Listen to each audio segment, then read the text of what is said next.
Hei ja tervetuloa Kuuntelukuvien pariin. Toivottavasti sinä olet siellä kuuntelemassa oikein mukavasti ja sulla on just sopivasti aikaa lähteä meidän kanssa pienelle seikkailulle. Minä olen Mikko ja tuossa vieressä istuu kollegani Onni.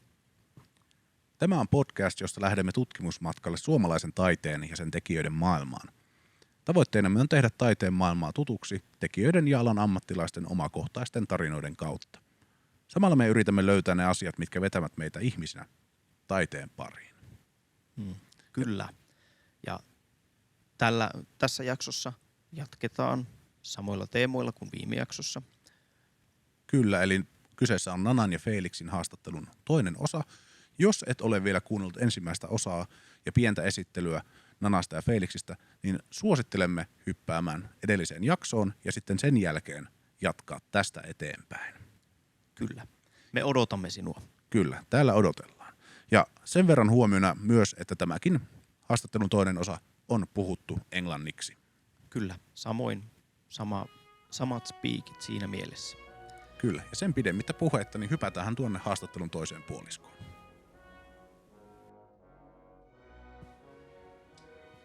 Yes, you're also when I look at your art, I noticed that you are combining a lot of different elements, like already existing pieces, like traditional art, cultural ideas, and then artistic and commercial imagery, and then you kind of work it in different, or how would I say, innovative ways. How does this might be quite hard to say, but how does this process go, or is it just like you, or is this part of the way you described? You see things, then you iterate them, then you try.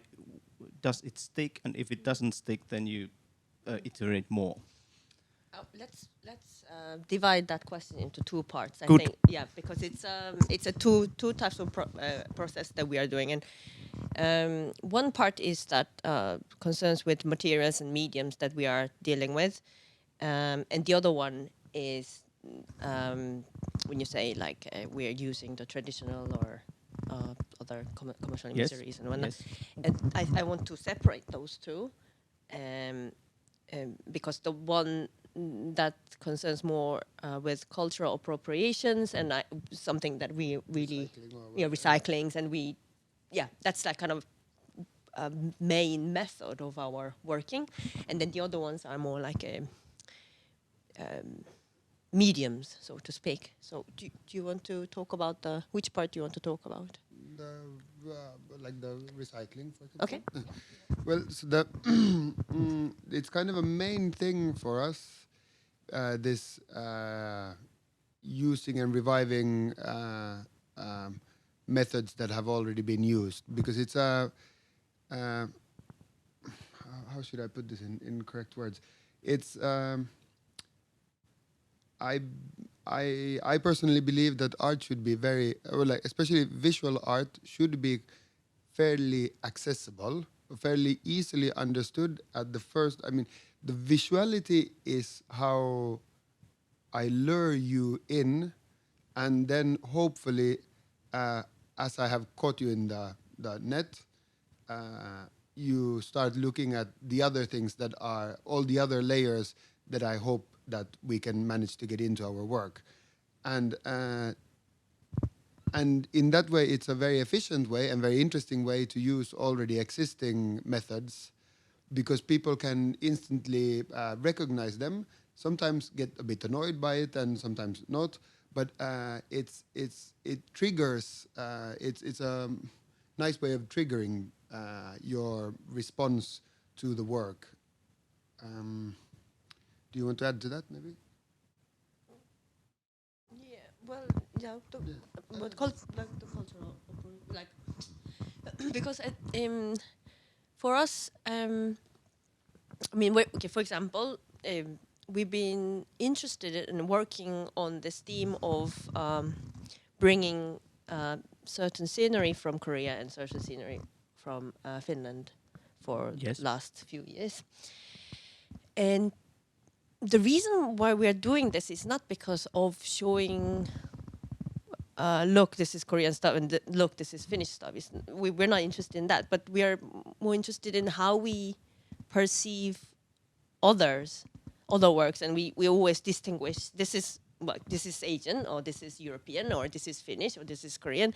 But how thin that, how solid, but at the same time how thin that argument is, and also the originality of it. And we are very fascinated about how we distinguish what is original and what is influenced by.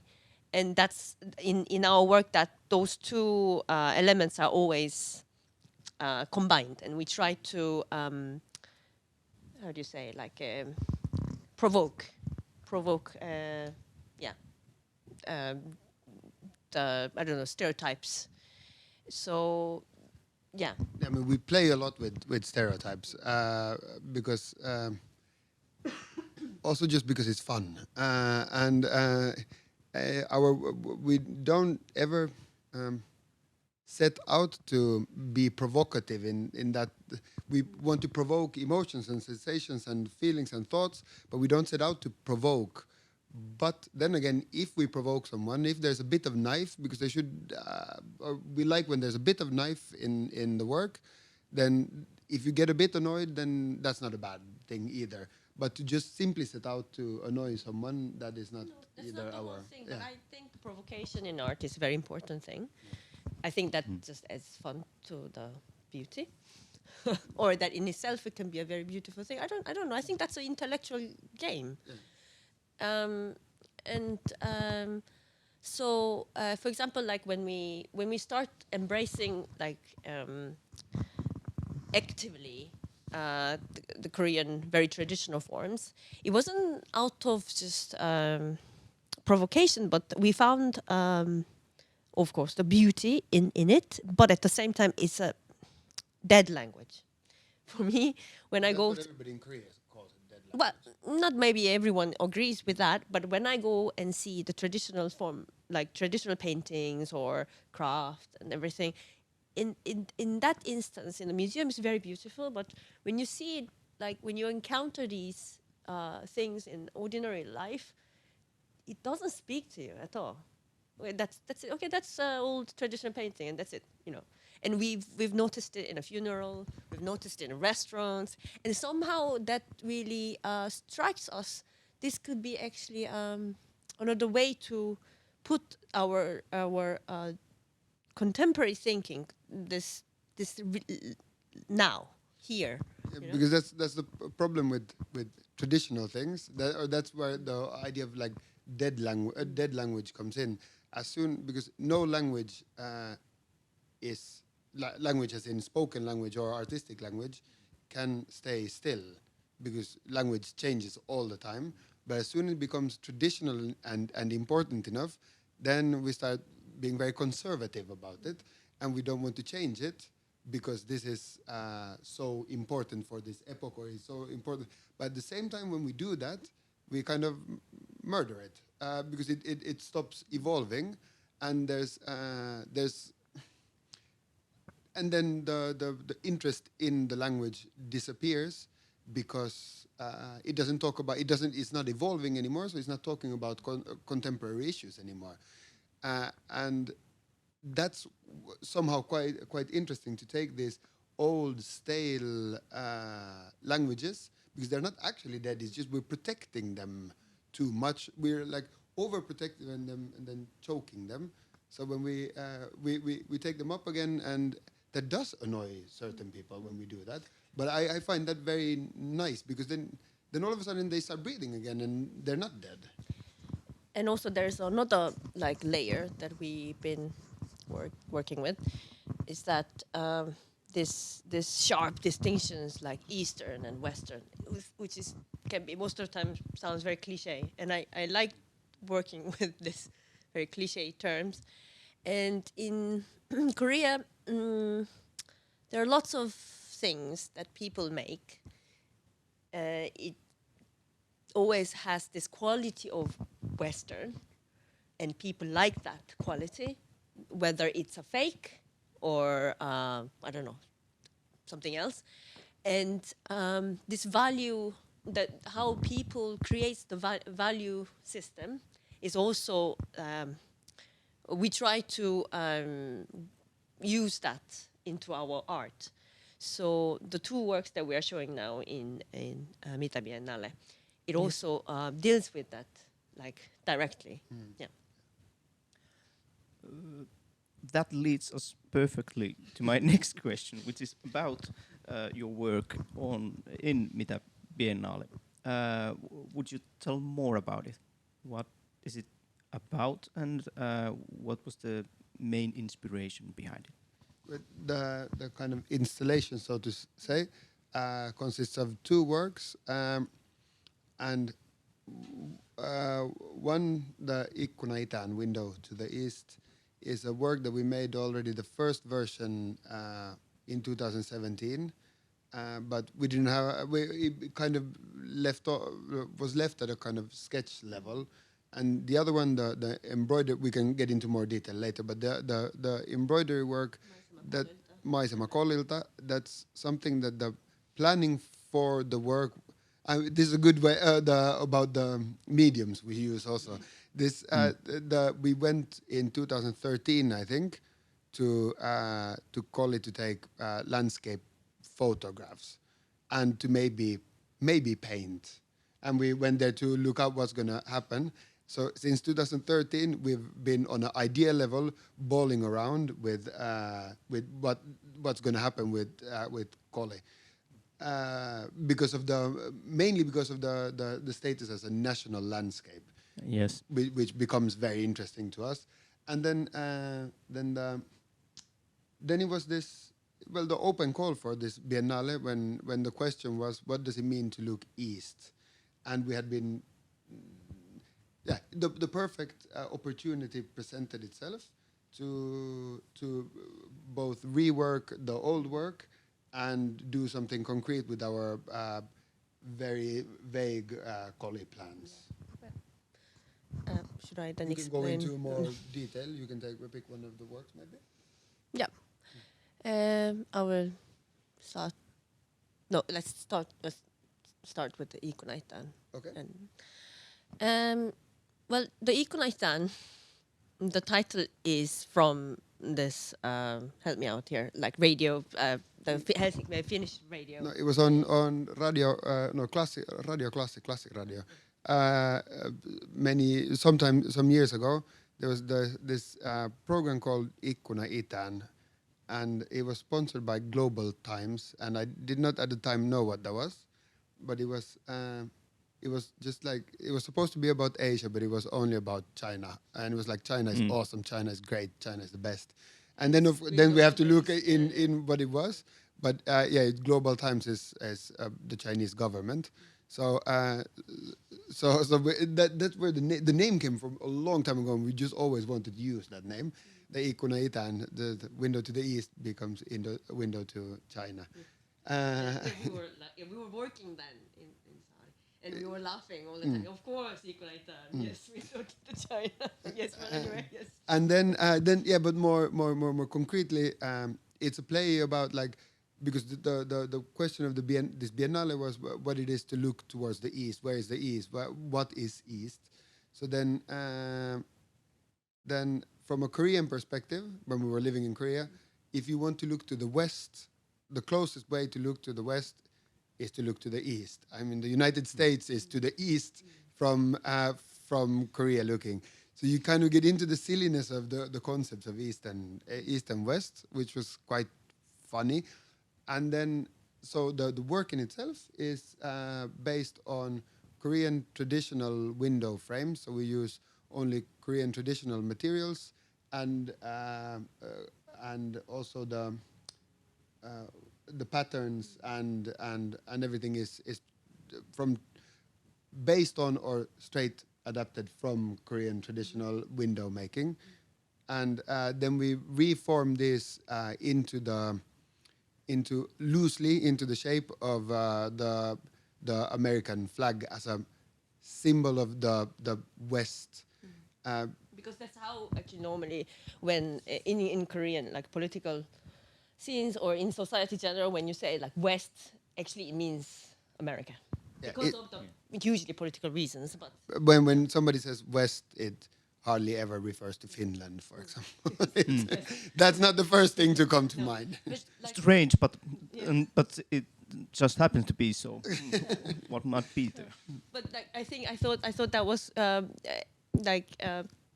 quite well mirroring the Ikkuna Itään, where you think of East, then automatically China. So I thought that was a very good balance in between. And then the time that we were in Korea, it was there were lots of demonstration going on by the very old conservative party members who were very against this dictator's daughter, who then I'll just give a very brief introduction.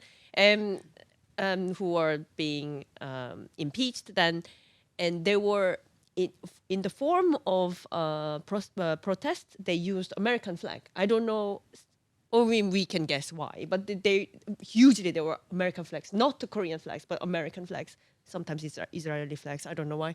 So when you see the old conservative Christian generation, they wave American flags in Korea, and it's a very confusing view. Yeah.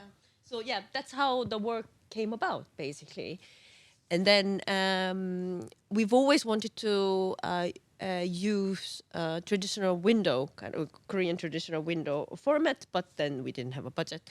But yes, so in this, for this, yes. And then in the process of making it, this is not something exactly to do with us or our work, but it becomes also more of an issue now that that Finland has joined NATO, because now we're very much bound to it's not an opinion of ours in any ways. We try to kind of refrain from having straight opinions in our work. Yes. But it becomes the American flag has a different weight on Finland if you belong to NATO or if you don't belong to NATO. So Yes. and then the other work, Maisema Kolilta. Should I start? Okay. That's a remake of Erno Järnefeldt's or his and all the other the National Romantic Movement who The Karelianists, basically. So what we were mostly interested, or like I will tell my point of view and Nana will tell her point of view. Yeah. Works fine. What was how it kind of came about this actual piece was that we found there's this newer research into the Pielinen and to the actual painting, and this painting the national landscape of Finland shows the beautiful wild untouched nature of Finland, and is the soul of Finland. And then comes that newer research that this was actually not that wild, and there were already people living there, and there were already houses here and there, and there were already clear cuttings and the forest burning, whatever that's called in. Kaskeaminen. So the point being that this becomes this. It's a very beautiful example of how we humans do. We represent something very, or we take something and we kind of wash away all the things that we don't really want to have, and then we take the idealized picture of it, and that's what we keep very dear to us, even though it wasn't maybe there ever to begin with. Not to say that the landscape from Koli isn't striking, but they did just clean off the not so, or like not so nice, not that, in that way. The parts that they didn't want, they just left out. And this is extremely human behavior, and it's somehow very beautiful. So we decided to make a version of this, which we kind of just add all these parts that already existed there. Yeah. And another part that really interested me in making Maisema Kolilta into by using the Korean traditional embroidery and the format of it is that for a very long time, traditional old Eastern paintings that includes Chinese or Japanese or Koreans, they never depicted real landscape. It was always this idealized landscape. So I thought that was kind of perfect fit for it. It was, I think, only after 18th century. I might be slightly wrong in here, but I think it was just after 18th century artists from those countries start to maybe depict the real landscape. But it was, in a sense, pretty recent when you think about it. So yeah, and that's one element of it, and also the main motif of Maisema Kolilta is pine. And for me, when I first came to Finland, I was quite mesmerized by this huge, like the infinite arrays of pine trees in like the country. That it was at first very violent because it was straight trees just went on and on and on and on. But in that also I find much beauty because it's somehow. It's like looking at lots of this high-risers apartments that look exactly same in Korea.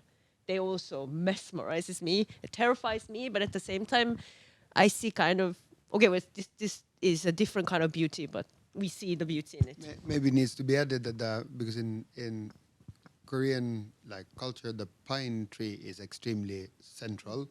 There's like this whole poetry only. Devoted to the pine tree, and there's paintings or like painting styles, and actually the embroidery styles that are only for the pine tree.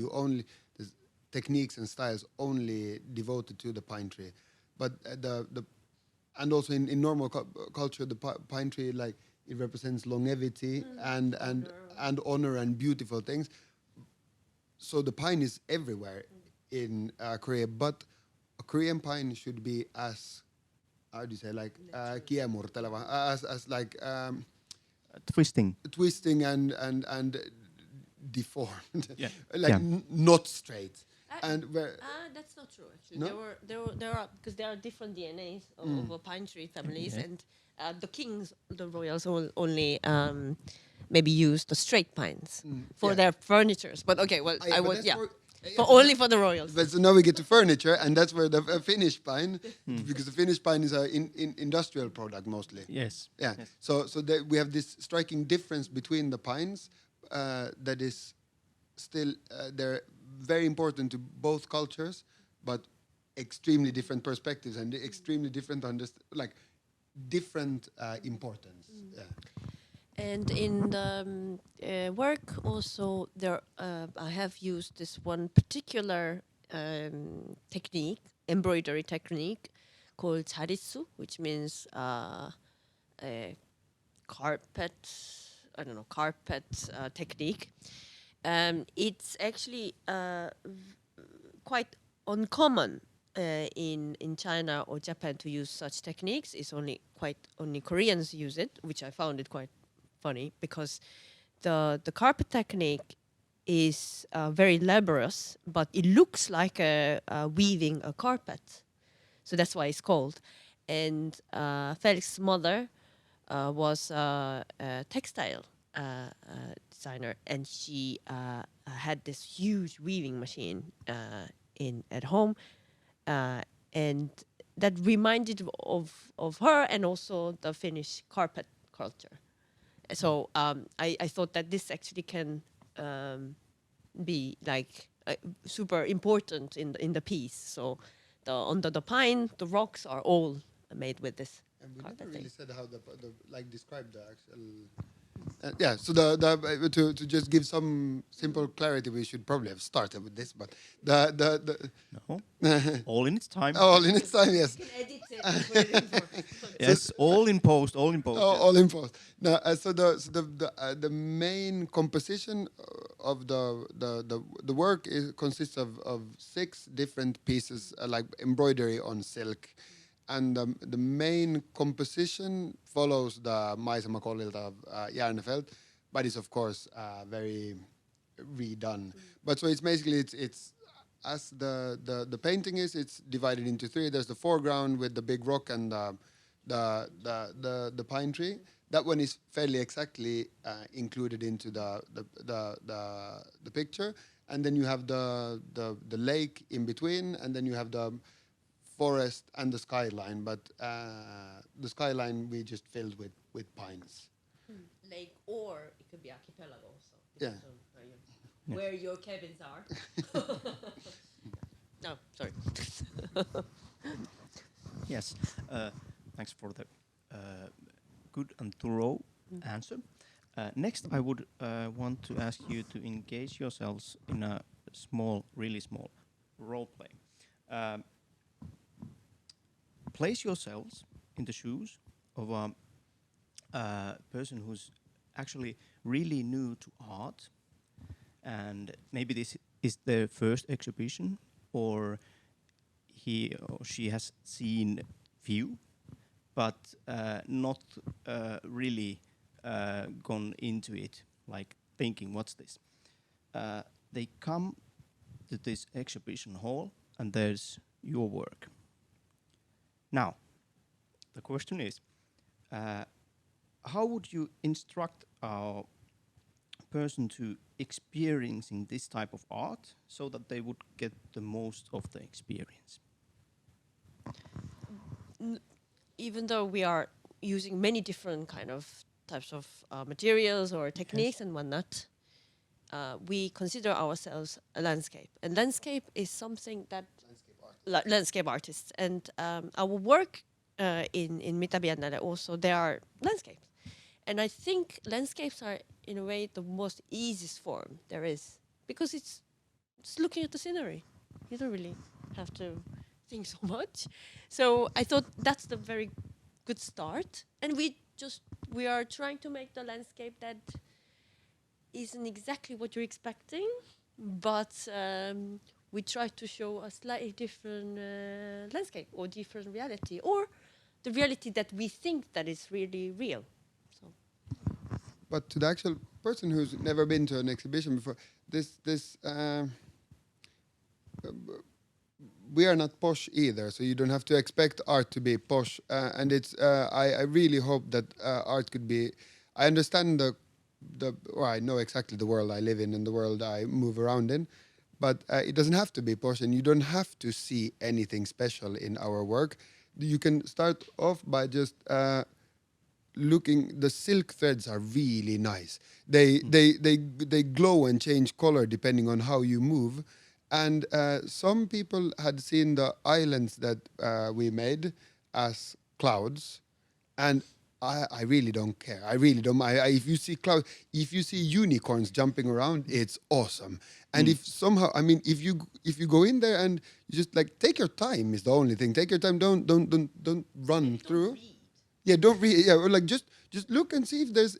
And if it looks boring, go to the next room. There's there's many rooms, and they're quite different. All the exhibition or the parts of the exhibition. So if ours is boring, don't worry. Go to the next one. But if you find something nice, just have fun with it, and don't stress that you should understand all the things we've been talking about here. Now also that you should see some political or some deeper level to it. No, not really. Just if you do, awesome. And if you see your own dimension that we don't see, even better. Or if you just see nice colors or handcraft, perfect. Yeah, we hope it's there. So, to summarize, take your time, have fun, and observe. Yes. Yeah. That's it. Then I would like to ask, what's next for you after the Biennale? What comes next?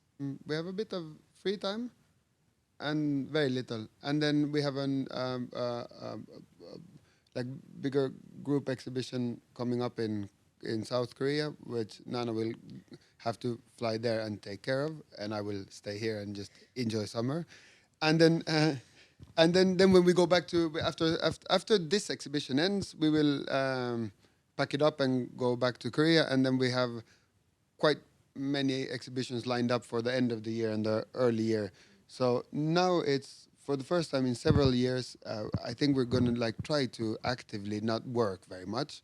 Take like at least a month that we would just try to hang out and not work, because then it's going to be a quite murderous amount of work later on this year.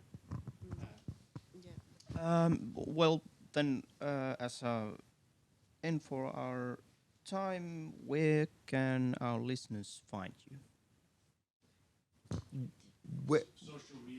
Social media, internet. If our listeners want to find your work and learn more about you and the things you do, where can they find you in the world or in the internet space? Well, We have a website. It's www.nanafelix.com. There you will find pretty much all our works. yeah, we keep it as updated as possible, but then Not the front page. Not the front page. But and then daily things we try to be on Instagram. It's no, we actively promote our work and our activities a lot. So it's hard work. Yeah. But yeah, that's at Nana and Felix. Yeah, Nana and Felix is like NANAANDFELIX. And if you actually found interest in us, that's awesome. So you can always write emails or whatever to us. And physically, we are most of the time in Seoul in our studio, or like right now, we're going to be in Finland for some months. So it's either Finland or mainly Helsinki or Seoul. Yep. Yes. Thank you for your time. I must say, you both are endearing, and the more I hear about your work, the more I like it. And I haven't seen one in person yet, but I feel like that will now change. Everything I've done is from internet, so yeah. But now it will change. Yes. No niin, nyt ollaan palattu tänne minun ja Mikon löpinöiden pariin. Kiitokset Nanalle ja Felixille mahtavasta haastattelusta. Tää oli kyllä ihan syytä minun mielestä pistää 2 osaan, koska ei olisi tehnyt mieli, ei olisi tehnyt hyvää pilkkoa pois ja lyhentää ihan, jotta saataisiin niin kuin pituutta pienemmäksi jaksolla. Ei, ja tässä niin just mun mielestä kuuluu se ihminen, sen oma ääni, heidän oma kokemus oikeasti, niin kuin, että miltä se tekeminen tuntuu ja miksi sinne on päädytty. Kyllä, minusta tuntuu, että jokainen haastattelu, mitä me ollaan tehty ja mitä enemmän pääsee jutustelemaan taiteilijoiden kanssa, niin se avaa maailmaa kivasti ja lämmittää sydäntä kerta toisensa jälkeen. Mutta tiedätkö, mikä myös lämmittää sydäntä kerta toisensa jälkeen? Nyt menee ihan arvauksen puolelle, mutta olisiko mahdollisesti museokortti ja viikon museovinkki? Se jos mikä nimittäin lämmittää sydäntä suunnattomasti on seuraavan osion vuoro, joka on viikon museovinkki. Joka jaksossa me Mikon kanssa nostetaan joko museo tai näyttely, jonne pääsee museokortilla vierailemaan ja suositellaan sellaista, mikä meistä just sillä hetkellä olisi sopiva. Ja nämä on tällaisia näyttelyitä, mistä löytää lisätietoa museot.fi osoitteesta ja museokortista myös löytyy lisätietoa kyseisestä osoitteesta. Kyllä. Ja jos haluat vierailla täällä mitä Nykytaiteen biennaalissa, missä Nanan ja Felixin työtkin ovat esillä, niin Pohjois-Karjalan museo Hilma sekä Joensuun taidemuseo on museokorttimuseoita, eli täällä pääsee vierailemaan. Kyllä, ja tämä Nana ja Felixin työ löytyy täältä taidemuseon puolelta, ja sekin on auki 17.9. asti. Kyllä. Ja Mikko, kerrotko meille, mikä on meidän tämän viikon museokorttivinkki? Kyllä, eli nyt lähdetään Kuopion museoon, jossa on esillä Wildlife Photographer of the Year -niminen näyttely. Eli luontokuvia. Kyllä, luontokuvia. Käytännössä tämä Wildlife Photographer of the Year on Lontoon Natural History Museumin järjestämä kilpailu, joka on järjestetty jo 58 kertaa. Se on yksi maailman tunnetuimmista valokuvakilpailuista, johon osallistuu joka vuosi kymmeniä tuhansia valokuvaajia, ihan nuorista lupauksista alan ammattilaisiin. Kilpailun parhaimmista kootaan vuosittain juurikin tämän Natural History Museumin puolesta kansainväliseksi kiertonäyttelyksi, jossa sitten on lähes 100 poikkeuksellisen hienoa kuvaa mukana. Ja tämä Kuopion museossa oleva näyttely on juuri tämmöinen koottonäyttely. Mitenkäs pitkään täällä voi vierailla? Se on auennut tuossa keväällä 25.4. ja se on auki ensi vuoden huhtikuuhun 25. päivä asti. Eli nyt on luontokuvista nauttiville herkkua tarjolla Kuopiossa. Kyllä, kyllä. Eli sieltä löytyy monenlaisia teemoja. Eläinten käyttäytymistä, ihmisiä ja luonnon vuorovaikutusta sekä maisemia, helmkeä salpaavia maisemia, näkymiä joka puolella. Mahtavaa. Eli siinä on meidän vinkki tälle viikolle. Kyllä, eli kuten aina, ei kun kortit kouraa ja menoksi. Hei, ja sen pidemmittä puhetta me halutaan kiittää sinua seurasta. Tämä on Kuuntelukuvia podcast, jota tuottaa Joensuun museot sekä Joensuun kaupunki. Jos sä haluat tavoittaa meitä tuolla internetin maailmassa, niin kommentteja ja viestejä pystyy laittamaan Instagramissa esimerkiksi @joensuuntaidemuseo tai sähköpostilla taidemuseo@joensuu.fi. Jos tykkäät meistä ja tykkäät tästä ohjelmasta, niin laitahan Kuuntelukuvia tilauksen siellä suosimassasi podcastipalvelussa. Kun tykkäät, jaat ja kommentoit ja arvioit meitä siellä, niin se nostaa ohjelmaa ylöspäin algoritmissa yhä laajemmalle kuulijakunnalle. Kyllä, ja sitten yhä useampi voi tykätä, kommentoida ja kuunnella meitä. Tämä on Kuuntelukuvia ja kiitos seurasta. Kuulemisiin.